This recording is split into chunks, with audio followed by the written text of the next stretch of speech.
اعوذ باللہ من الشیطان الرجیم بسم اللہ الرحمن الرحیم السلام علیکم ورحمۃ اللہ وبرکاتہ۔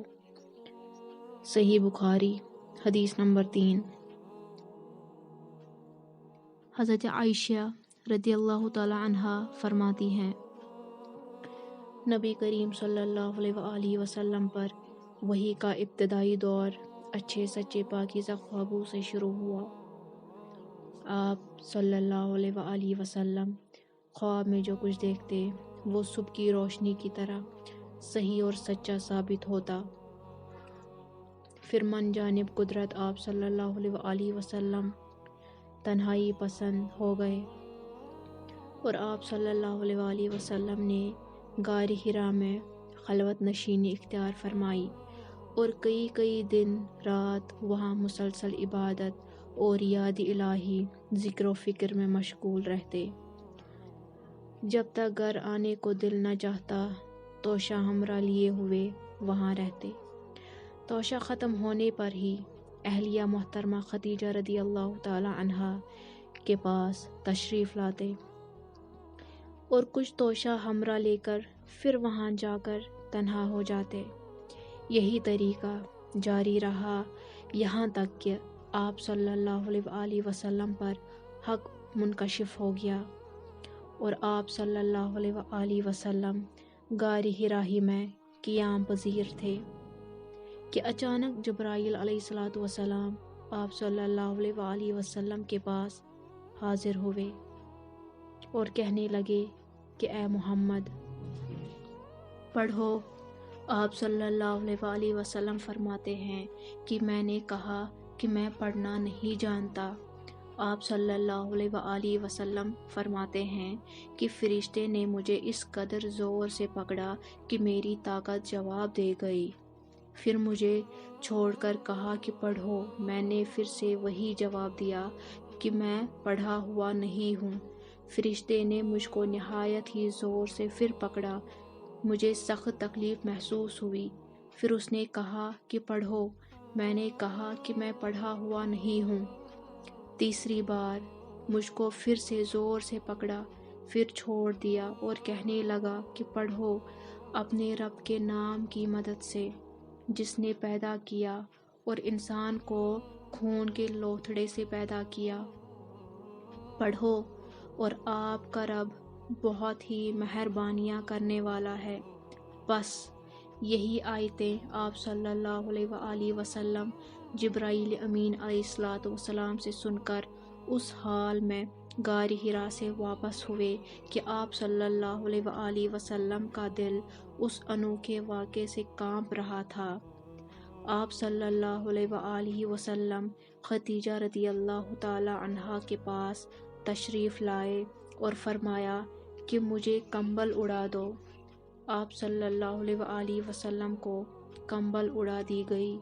جب آپ صلی اللہ علیہ وآلہ وسلم کا ڈر جاتا رہا تو آپ صلی اللہ علیہ وآلہ وسلم نے اپنی زوجہ محترمہ خدیجہ رضی اللہ تعالی عنہا کو تفصیل کے ساتھ یہ واقعہ سنایا اور فرمانے لگے کہ مجھے اب اپنی جان کا خوف ہو گیا ہے۔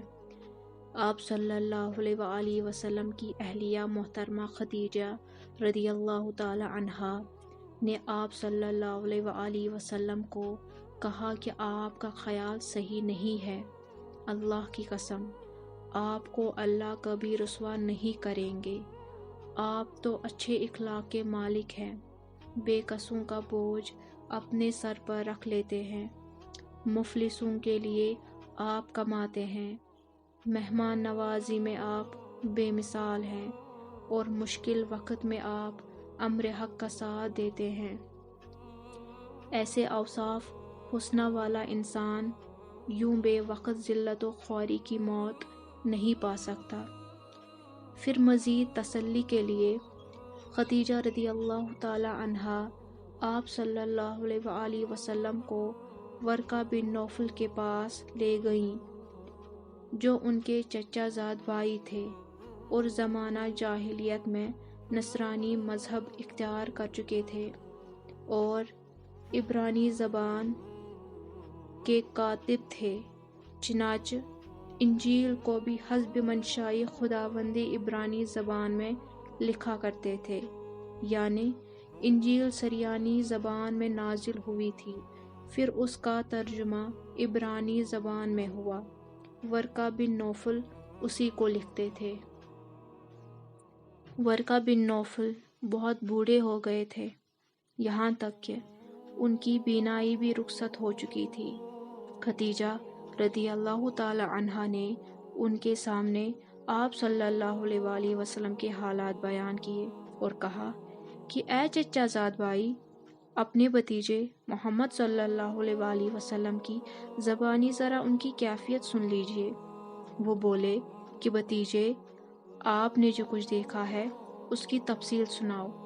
چنانچہ آپ صلی اللہ علیہ وآلہ وسلم نے اول تا آخر پورا واقعہ سنایا، جسے سن کر ورقہ بے اختیار ہو کر بول اٹھے کہ یہ تو وہی ناموس معزز رازدان فرشتہ ہے جس سے اللہ نے موسیٰ علیہ السلام پر وحی دے کر بھیجا تھا۔